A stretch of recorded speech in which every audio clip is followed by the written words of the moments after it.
کرم وعلى آلہ وصحابہ بارک وسلم صلاۃ وسلام علیک یا رسول اللہ صلاۃ وسلام علیک یا حبیب اللہ۔ میرے عزیزوں، میرے دوستوں، انسان کی سب سے بڑی دولت کا نام ایمان ہے۔ ایمان سے بڑھ کر کوئی دولت ہمارے پاس نہیں ہے۔ یہی وجہ ہے کہ ایک مسلمان اپنی ہر چیز کو ایمان کے لیے قربان کر سکتا ہے، مگر ایمان کا سودا کسی بھی چیز کے لیے نہیں کر سکتا۔ اس سے یہ ثابت ہوا کہ اس کائنات میں اللہ نے سب سے بڑی دولت جو ہمیں عطا فرمائی وہ ایمان ہے۔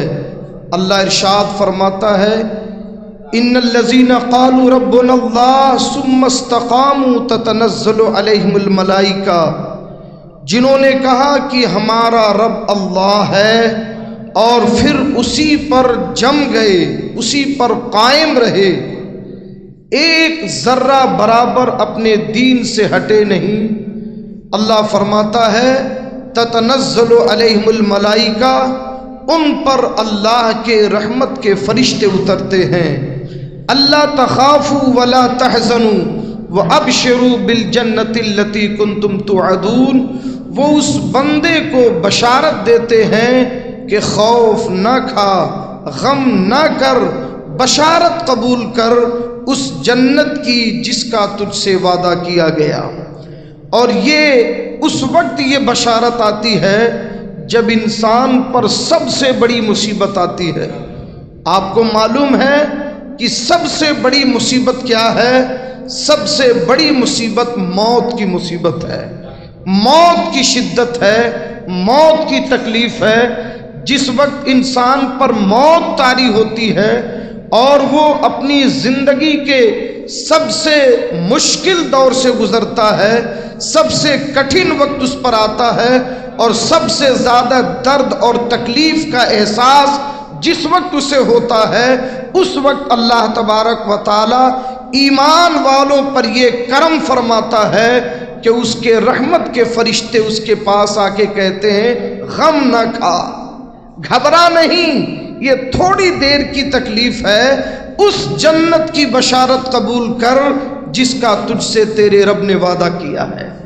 میرے عزیزوں، میرے دوستوں، بلکہ اس میں کتنے ایسے خوش نصیب ہوتے ہیں اور رسول پاک صلی اللہ علیہ وسلم سے محبت کرنے والے کتنے ایسے مسلمان ہوتے ہیں کہ جب ان کی موت کا وقت آتا ہے اور موت کا فرشتہ پوری شدت کے ساتھ انسان کی روح کو اس کے جسم سے کھینچتا ہے، جو سب سے زیادہ تکلیف کا وقت ہوتا ہے اور اس کو بیان نہیں کیا جا سکتا کہ وہ کتنی تکلیف کا وقت ہوتا ہے۔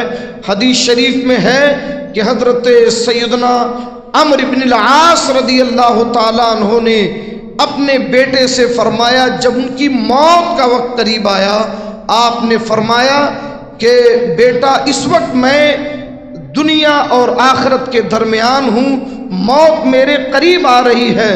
تو ان کے بیٹے نے کہا کہ ابو جان، آپ اکثر کہا کرتے تھے کہ کاش کوئی مجھے بتاتا کہ جس وقت روح نکلتی ہے اس وقت کیسا محسوس ہوتا ہے۔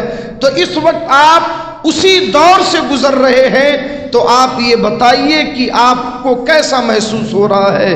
حضرت سیدنا عمرو بن العاص رضی اللہ تعالیٰ عنہ نے فرمایا کہ ایسا لگتا ہے کہ دیجا پہاڑ میری گردن پہ رکھ دیا گیا ہے اور ساری دنیا کی ہوائیں بند ہو گئی ہیں، سانس لینے کی کوئی جگہ نہیں، ایک سوئی کے ناکے کے برابر ایک سوراخ ہے اور مجھے اسی سوراخ سے سانس لینی ہے۔ اللہ اکبر! آپ ذرا غور فرمائیں، یہ موت کی شدت کا عالم ہوتا ہے، مگر اس وقت اللہ تبارک و تعالی یہ کرم فرماتا ہے ایمان والوں پر کہ اس کے رحمت کے فرشتے آ کر کے اسے بشارت دیتے ہیں، اور کرم بالائے کرم ہوتا ہے ان لوگوں پر جو اپنے محبوب مکرم صلی اللہ علیہ وسلم سے سچی عقیدت و محبت بھری زندگی گزارتے ہیں اور حضور پہ کثرت سے درود پڑھتے ہیں، ایسے وقت میں اللہ کے نبی اپنے جلوہ زیبا کو ان کے سامنے پیش فرما دیتے ہیں۔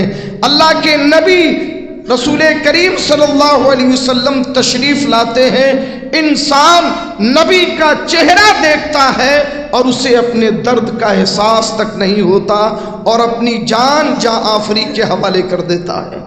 تو ہمیں دعا کرنی چاہیے کہ اللہ تعالی ہمیں ان بندوں میں شامل فرما لے کہ جن کی موت کے وقت اللہ اپنے محبوب کا چہرہ انہیں دکھاتا ہے۔ اللہ ہر مسلمان کو یہ موقع عطا فرمائے تاکہ ہم آخری وقت میں اپنے پیارے محبوب کا چہرہ اور جمال جہاں آرا دیکھ کر کے بڑی آسانی کے ساتھ اپنی روح اپنے رب کے حوالے کر سکیں۔ میرے عزیزوں، میرے دوستوں، بہرحال مجھے عرض یہ کرنا تھا کہ دنیا کے اندر مصائب و آلام، تکالیف، پریشانیاں، شدتیں، غم اور یہ تمام چیزیں جو آج ہم محسوس کر رہے ہیں، ایسا نہیں کہ یہ صرف ہمارے دور میں ہے۔ آپ اس بات کو پہلے سمجھ لیں، پھر انشاءاللہ اگلی گفتگو آپ کو سمجھنے میں آسانی ہوگی۔ ہم انسان ہیں اور عجلت پسند ہیں، جلد باز ہیں، ہم جلدی گھبراتے ہیں، جلدی پریشان ہو جاتے ہیں اور ایسا لگتا ہے کہ ہماری زندگی ختم ہو گئی، اب ہمارے سامنے کوئی راستہ نہیں بچا۔ مگر یہ دور ایمان والوں پر ہمیشہ آتا رہا، ہر دور میں آتا رہا۔ اچھا، آتا کیوں ہے؟ ایمان والوں پر ہی یہ دور کیوں آتا ہے؟ میرے عزیزوں، میرے دوستوں، بہت آسان لفظوں میں آپ یہ سمجھ لیں کہ اللہ نے آخرت کی ساری عزتیں، ساری نعمتیں، ساری برکتیں، ساری فضیلتیں اور ساری چیزیں اللہ نے صرف اور صرف اپنے ایمان والے بندوں کے لیے رکھی ہیں۔ تو یہ اتنی بڑی عزت ہے کہ اللہ تبارک و تعالی دنیا میں ان بندوں پہ یہ آزمائشیں دیتا ہے اور ایسے مصائب و آلام بندوں پر آتے ہیں کہ ان مصائب و آلام میں رہ کر بھی وہ اپنے آپ کو ثابت کرے کہ وہ واقعی اللہ والا ہے اور صرف اللہ سے محبت کرتا ہے۔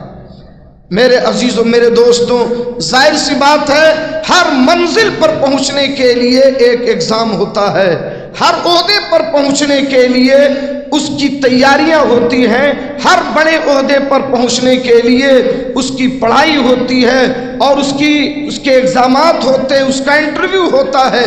بڑے مشکل دور سے انسان گزرتا ہے، تب جا کے کسی اعلیٰ منصب پہ فائز ہوتا ہے۔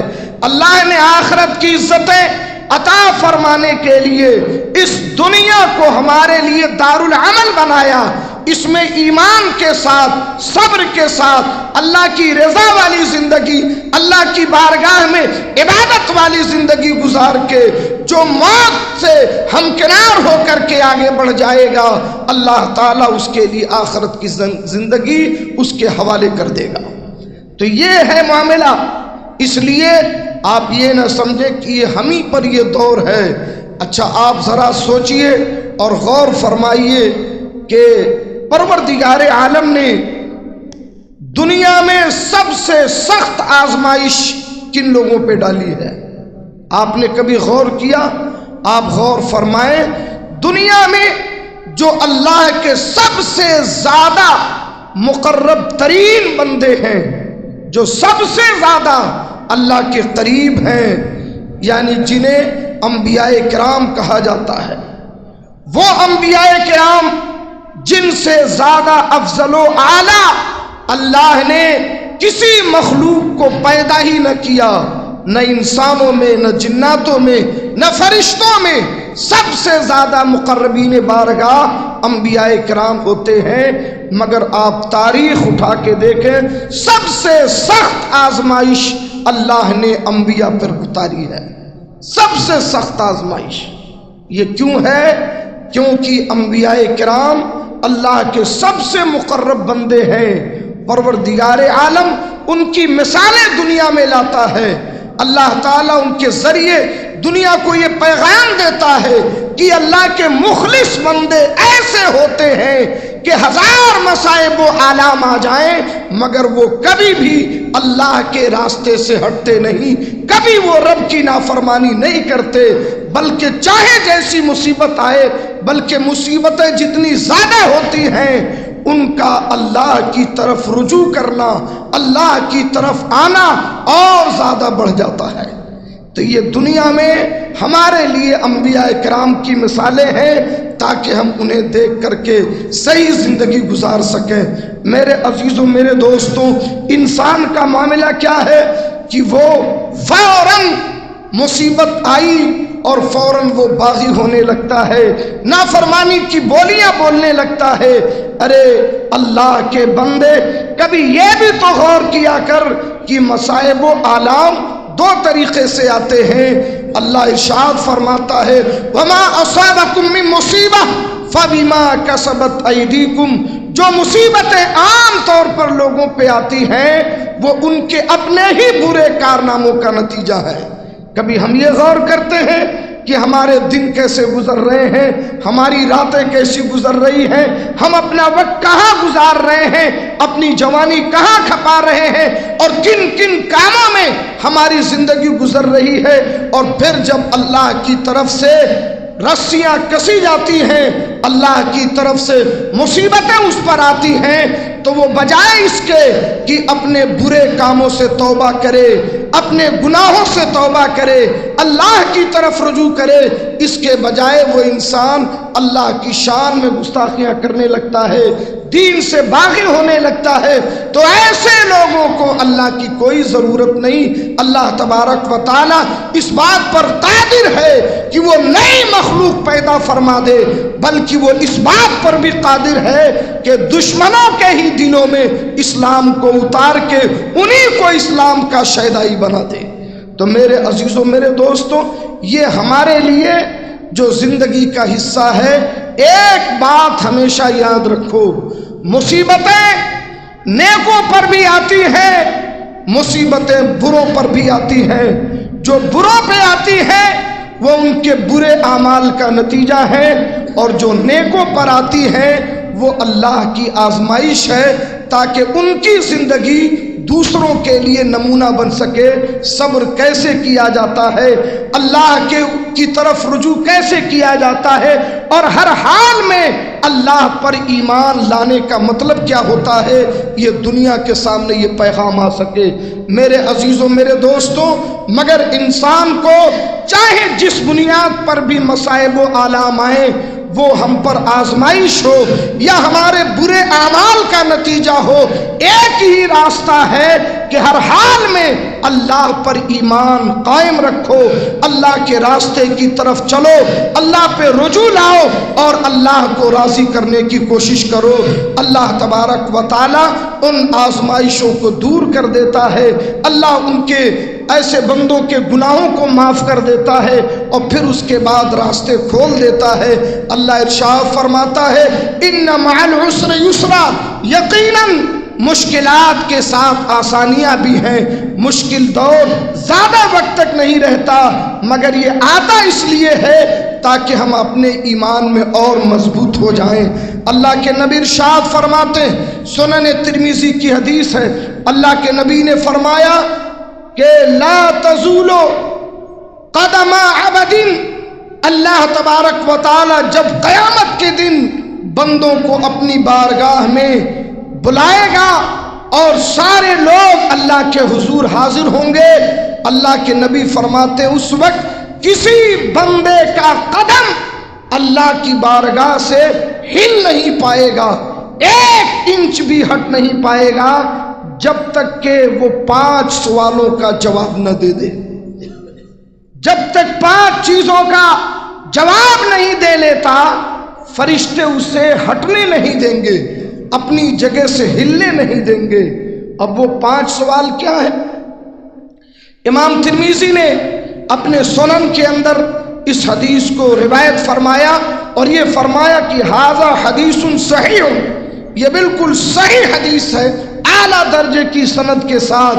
اللہ کے نبی نے ارشاد فرمایا کہ بندے کا قدم اللہ کی بارگاہ سے اس وقت تک نہیں ہٹ سکے گا جب تک کہ وہ 5 چیزوں کا جواب نہ دے لے۔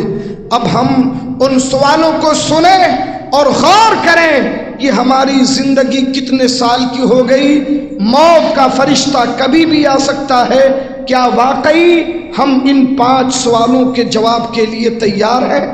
ہم بہت سارے انٹرویو دیتے ہیں، بہت سارے ایگزام دیتے ہیں، بہت ساری تیاریاں اپنی دنیا کی زندگی کے لیے کرتے ہیں، کیا رب کی بارگاہ میں کامیاب ہونے کے لیے ہم نے ان 5 سوالوں کے جوابات اپنے اندر پیدا کیے ہیں؟ اگر ہم اس قابل ہیں تو آپ کو واقعی مبارک ہو کہ آپ کامیابی کی زندگی پر ہو، اور اگر اب تک ان 5 سوالوں کا جواب آپ کے پاس نہیں ہے تو وقت تھوڑا ہے، موت پیچھے چلی آ رہی ہے، زندگی ہر دن کم ہو رہی ہے۔ اس سے پہلے کہ موت ہم تک پہنچ جائے ہمیں ان 5 سوالوں تک پہنچنا چاہیے اور اس کا جواب اپنی زندگی میں شامل کرنا چاہیے۔ میرے عزیزوں، میرے دوستوں، اللہ کے نبی ارشاد فرماتے ہیں حتی یسأل، یہاں تک کہ اس بندے سے پوچھا جائے گا عن عمرہ فیما افناہ، اس بندے سے پوچھا جائے گا اس کی زندگی کے بارے میں۔ پہلا سوال یہ بتا کہ تو نے اپنی زندگی کیسے گزاری؟ تجھے ہم نے 60 سال کی زندگی دی، 100 سال کی زندگی دی، 150 سال کی زندگی دی، جس کی جتنی زندگی ہے اس سے سوال ہوگا کہ یہ بتا تو نے اپنی زندگی کیسے گزاری۔ اور یاد رکھنا یہ آخرت کا دن ہے، یہ قیامت کا دن ہے، یہ دنیا کی عدالتیں نہیں ہیں، یہ دنیا کے کورٹ نہیں ہیں، یہ اللہ کا دربار ہے۔ وہاں تو یہ عالم ہوگا کہ زبان جھوٹ نہیں بول پائے گی، ہاتھ گواہی دے گا، پیر گواہی دیں گے، جسم کے اعضاء گواہی دیں گے، اور تمہارا سارا لکھا سارا نوشتہ فرشتہ لے کے کھڑا ہوگا۔ تمہارے برے کام بھی، تمہارے اچھے کام بھی، وہ ساری چیزیں تمہارے سامنے ہوں گی۔ اس لیے جھوٹ بولنے کا تو سوال ہی پیدا نہیں ہوتا، جھوٹ بول کر انسان وہاں بچ ہی نہیں سکتا۔ اللہ تعالیٰ کی طرف سے پوچھا جائے گا بتا تو نے زندگی کو کیسے گزارا، کہاں گزارا؟ اب آپ سوچئے اس سوال کا جواب دینا انسان کے لیے کتنا مشکل ہوگا۔ پوری زندگی اللہ اس کے سامنے کر دے گا، اسے یاد رہے گا اور اسے بتانا پڑے گا کہ ہم نے زندگی کیسے گزاری۔ اللہ اس سے پوچھے گا یہ بتا کہ تو نے جو کمایا وہ کہاں سے کمایا، تیری کمائی کا ذریعہ کیا تھا، میرے بتائے ہوئے راستے کے مطابق تھا یا حرام طریقے سے کمایا؟ اپنی کمائی کے بارے میں اسے جواب دینا ہوگا۔ اور پھر تیسرا سوال ہوگا کہ اس کمائی کو خرچ کہاں کیا، کون سی جگہ پہ خرچ کیا؟ تو نے ناچ گانوں تماشوں میں، فضول خرچیوں میں، زناکاریوں میں، جوئے میں، شراب میں، اور اللہ کی نافرمانی کی جگہوں میں، یا پھر اللہ کے راستے میں اپنی پریوار کی پرورش میں، ماں باپ کے لیے، بچوں کے لیے، بیوی کے لیے، پڑوسیوں کے لیے، غریبوں کے لیے، مسکینوں ناداروں کے لیے، مدارس و مساجد کے لیے اللہ کے راستوں میں خرچ کیا یا اس کی نافرمانی میں خرچ کیا؟ اور چوتھا سوال خاص اس کی جوانی کے بارے میں ہوگا، یہ بتا کہ تو نے اپنی جوانی کیسے گزاری۔ جوانی کی عبادت اللہ کو بڑی پسند ہے، اسی لیے کہ جوانی میں شیطان بڑا تیز حملہ کرتا ہے، تھوڑی سی بہک، تھوڑا سا وسوسہ ڈالتا ہے اور انسان گناہوں کے راستے پہ چل دیتا ہے۔ خاص اس سے سوال ہوگا کہ جوانی تو نے کہاں کھپائی؟ میرے عزیزوں، میرے دوستوں، اور پھر اس سے یہ بھی سوال ہوگا، پانچواں اور آخری سوال، جو علم تیرے پاس تھا دین کے بارے میں تو نے پڑھا یا علماء نے بتایا، اس پر تو نے عمل کتنا کیا؟ تجھے بتایا گیا کہ نماز فرض ہے، روزہ فرض ہے، حج فرض ہے، زکوٰۃ فرض ہے، نبی کی یہ سنتیں ہیں، یہ شریعت ہے، یہ اللہ کے احکام ہیں۔ اے بندے یہ بتا تو نے اپنے علم کے مطابق عمل کتنا کیا؟ اور اللہ کے نبی فرماتے ہیں جب تک وہ ان پانچوں کا جواب دے نہیں لیتا وہ اپنے قدم اللہ کی بارگاہ سے ہٹا نہیں سکے گا۔ میرے عزیزوں، میرے دوستوں، ہمیں ان چیزوں کو سمجھنا ہوگا کہ یہ وقت ہر انسان پر آتا ہے، ہم پر بھی یہ وقت آئے گا اور ضرور آ کر کے رہے گا۔ ہم ساری چیزیں دیکھتے ہیں، دنیا میں ہزاروں لاکھوں انسان موت کے حوالے ہوتے ہیں، پھر وہ دنیا سے چلے جاتے ہیں، تو یقیناً ایک دن ہمیں بھی مرنا ہے۔ یہ تو صرف ہمارا دین ہے جو ماں کے پیٹ میں نطفہ آنے سے لے کر اور پھر قیامت میں جنت اور جہنم میں داخل ہونے تک اللہ تبارک و تعالیٰ نے سب کچھ ہمیں بتا دیا۔ ساری چیزیں، انسان کی پیدائش کیسے ہوتی ہے آپ ذرا سوچئے۔ سائنسی آلات حیران ہیں، آج سے 200 سال پہلے اور پیچھے چلے جاؤ تو 500 سال پہلے، اس سے پہلے ایسا کوئی آلہ نہیں تھا کہ انسان معلوم کر سکے کہ ایک شخص اپنی بیوی کے ساتھ جب ہم بستری کرتا ہے اس کے بعد اس عورت کے رحم میں، اس کے بچے دانی میں اس نطفے کا کیا ہوتا ہے، کیسے بچے کی پرورش ہوتی ہے۔ مگر قرآن مجید آپ پڑھو، نبی کی حدیثیں پڑھو، اللہ نے سب کچھ بتایا کہ وہ پہلے پانی کا قطرہ ہوتا ہے، پھر وہ خون کا جستہ بنتا ہے، پھر چبائی ہوئی بوٹی بنتا ہے، پھر اس گوشت پر اللہ ہڈیاں لاتا ہے، اللہ تعالیٰ اس کے اوپر اس میں جان پیدا فرماتا ہے، اور پھر وہ انسان جو پیدا ہونے کے بعد پانی میں ڈال دیا جائے تو ڈوب جائے۔ مگر یہ رب کی قدرت کا کرشمہ ہے کہ ماں کے شکم میں، ماں کی بچے دانی میں وہ انسان پانی میں ہوتا ہے، نہ اس کے پاس ہوا ہے، نہ سورج کی روشنی ہے، وہ ایک گٹھری میں بند ہے، پانی میں ہے، کھانے کو کچھ نہیں، پینے کو کچھ نہیں، مگر ہمارا رب اسے 9 مہینے تک کس طرح ماں کے پیٹ میں پالتا ہے، یہ ساری باتیں قرآن مجید نے 1400 سال پہلے بتائی ہیں۔ تو میرا رب اس بات پہ قادر، یہ ہمارے دین کی سچائی ہے، جو انسان کی پیدائش کی ابتدا بتا رہا ہے، بے شک اسے حق ہے، اور اس نے حق بتایا کہ مرنے کے بعد کیا ہوگا۔ جب یہ صحیح ہے تو وہ بھی صحیح ہے۔ میرے عزیزوں، میرے دوستوں، یہ ہمارے دین کی سچائی ہے۔ آج سائنسی آلات اتنی ترقی کے بعد جہاں پہنچے، میرے رب نے اس سے پہلے قرآن مجید میں وہ آیتیں اتاری اور اللہ کے نبی نے وہ ساری باتیں بتائیں۔